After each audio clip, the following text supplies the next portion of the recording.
लिखना सक्रिय नागरिक। पिछले में देखा था हमने सक्रिय नागरिक, इस वर्ग को मताधिकार प्राप्त था कि इस वर्ग में लगभग 4 लाख लोग शामिल थे।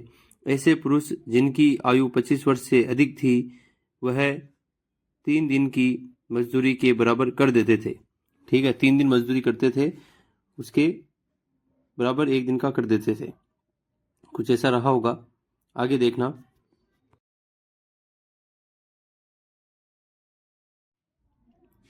निष्क्रिय नागरिक, इस वर्ग को मताधिकार नहीं था। इस वर्ग में महिलाएं पुरुष वे आते थे जिनकी 25 वर्ष से कम उम्र थी, को शामिल नहीं किया गया था। लिख लेना, इसके आगे लिखना है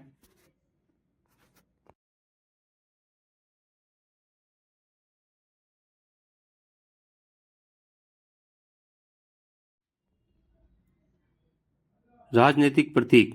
वहां पे जो हमने देखे थे फोटो थे किताब में, उनकी लिखी हुई टूटी हुई जंजीर सुधा वो आज़ादी का प्रतीक था। त्रिभुज के अंदर रोशनी बिखेरने वाली आंख जो थी वो ज्ञान का प्रतीक है। राजदंड है वो शाही सत्ता का प्रतीक है। ये हमने किताब में देखे थे, एक चित्र बना था, ध्यान दिया हो तुम लोगों ने तो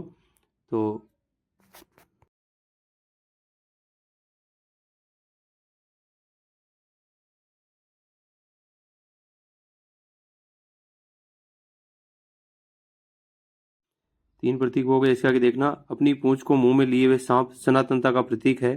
नीला, सफेद, लाल 3 जो रंग दिखाई दिए थे वो फ्रांस में राष्ट्रीय रंग है, फ्रांस के राष्ट्रीय रंग है। विधि पट जो थे, कानून सबके लिए बराबर है।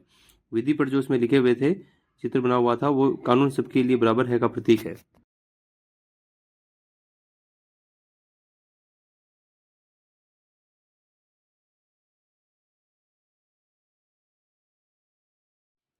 फ्रांस में राजतंत्र का उन्मूलन और गणतंत्र की स्थापना। पॉइंट डालना, लुई 16वां नए संविधान पर हस्ताक्षर किए, लेकिन प्रसा के राजा के साथ गुप्त वार्ता चल रही थी। हमने देखा था कि गुप्त वार्ता चल रही थी, जो जनता को संदेह होता रहता था कि कहीं राजा उन पे सैनिक न छोड़ दे। तो इसके आगे देखना,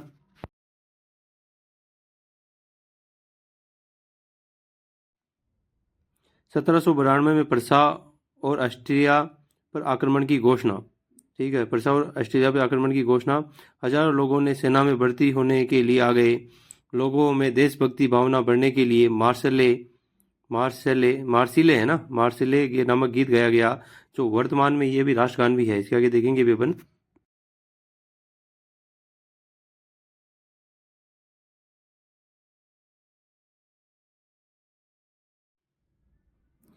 इस गीत की रचना रोजेट दी लाइल द्वारा की गई थी। यह बाद में फ्रांस का राष्ट्रगान भी बना। 1791 में अमीर को राजनीतिक अधिकार मिले। इस वजह से बहुत से लोगों को लगता था कि इस क्रांति को और आगे बढ़ाने की आवश्यकता है ना, क्योंकि यहाँ पे क्या हुआ कि जो अमीर लोग थे उनको राजनीतिक अधिकार मिल गए, लेकिन गरीबों को नहीं मिले। इसलिए उनको लग रहा था कि इस क्रांति को और आगे ले जाना चाहिए।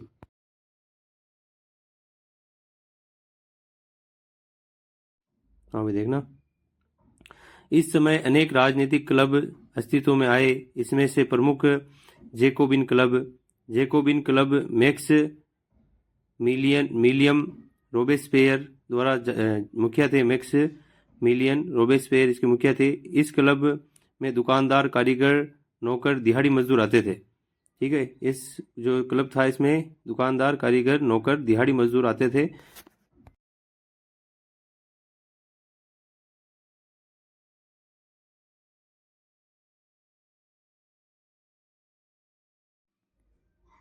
इस क्लब में सबसे कम समृद्ध क्षेत्र से आते थे। इसमें जो लोग थे वो सबसे कम क्षेत्र में आते थे। इसमें रोबेस्पियर याद रखना। स्वयं को अलग दिखाने के लिए लोग धारीदार लंबी पतलून पहनते थे और पुरुष लाल रंग की टोपी लगाता था, और ये लाल रंग की जो टोपी थी वो स्वतंत्रता का प्रतीक थी। याद रखना भाई, हर एक चीज़ इंपॉर्टेंट है। इसमें जो नोट्स बनाए हैं मैंने, छांट छांट के वैसे बने हुए हैं, नोट्स बने हुए हैं छांट छांट के, तो इनको ज़रा ध्यान रख के पढ़ना।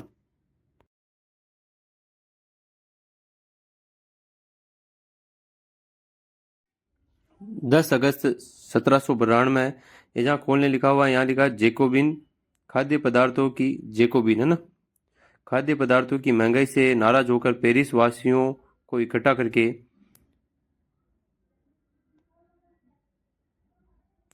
ट्यूरेलिए के महल पर हमला किया। ठीक है, जो लिखा हुआ उसे ही लिखा हुआ है, ट्यूरेलिए के महल पर हमला किया। फ्रांस में नए चुनाव करवाए गए। इसमें 21 वर्ष से अधिक युवा सभी को मत देने का कहा गया। ठीक है, 21 वर्ष से जो अधिक थे उनको मत देने का अधिकार दिया गया।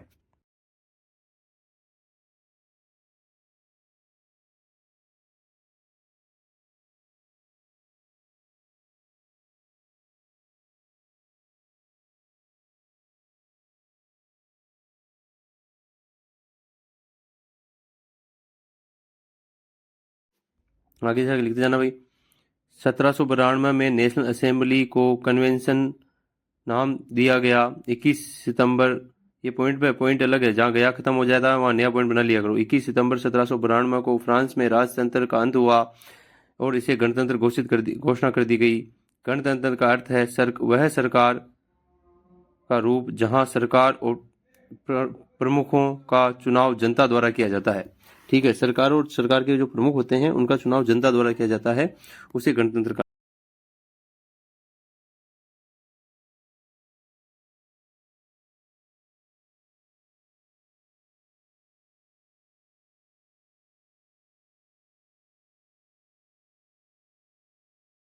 इसके आगे लिखना 21 जनवरी 1993 को लुई 16 को फांसी मतलब गिलोटिन पे चढ़ाया गया था। उन पर देशद्रोह का आरोप लगाया गया था। 16 अक्टूबर 1793 को रानी को भी फांसी दे दी गई। फांसी मतलब उनको भी गिलोटिन पे ही चढ़ाया गया था। इसके आगे देखना है।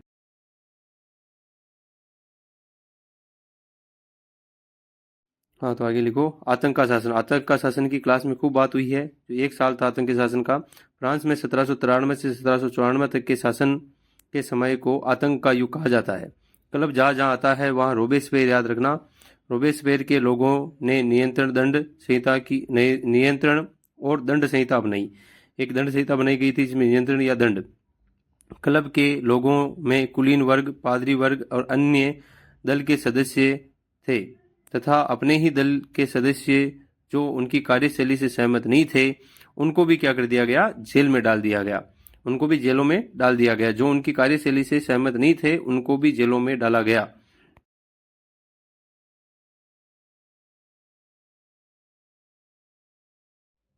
हाँ, क्लब की मुखिया क्लब का मुखिया कौन था? रोबेस्पेयर। मैक्स मिलियम रोबेस्पेयर ने क्रांतिकारी न्यायालय की स्थापना की और कैदियों को सजा दी जाती थी। ठीक है, उन पे मुकदमा चलाया जाता था, उन कैदियों को सजा दी जाती थी। सजा के रूप में दोषियों को गिलोटिन पर चढ़ाकर उनका सिर अलग कर दिया जाता था, सिर धड़ से अलग कर दिया जाता था। ये हमने पहले भी पढ़ा है कि गिलोटिन में क्या होता है, लेकिन गिलोटिन याद रखना वो उसके आगे देखना रोबेस्पियर की नीतियां और कानून। रोबेस्पियर की जो क्लब था उन्होंने नीतियां और कानून बनाए थे। मजदूरी व कीमतों की अधिकतम सीमा तय कर दी गई, मतलब कोई भी महंगाई है वो नहीं बढ़ेगी, उनकी सीमा अधिकतम तय कर दी गई। पार्टी की राशन किया गया, यहाँ पे लिखना है पाव रोटी की राशनिंग की गई। सभी नागरिकों के लिए समता, रोटी, बराबरी का प्रतीक और खाना अनिवार्य माना गया। चर्च को बंद करके उनमें जेल या दफ्तर बना दिए गए। ठीक है, चर्चों को बंद कर दिया गया, या तो उनमें जेल बना दी गई या दफ्तर बना दिए गए। इसके आगे देखना है, ज़्यादा लंबी नहीं है, थोड़ी सी क्लास ही है। क्लब ने अपनी नीतियों को कठोरता से तब किया जुलाई, ठीक है, कठोरता से इन्होंने लागू किया ना। जुलाई 1794 में रोबेस्पियर को न्यायालय द्वारा दोषी ठहरा दिया गया और उसे गिलोटिन पे चढ़ा दिया गया।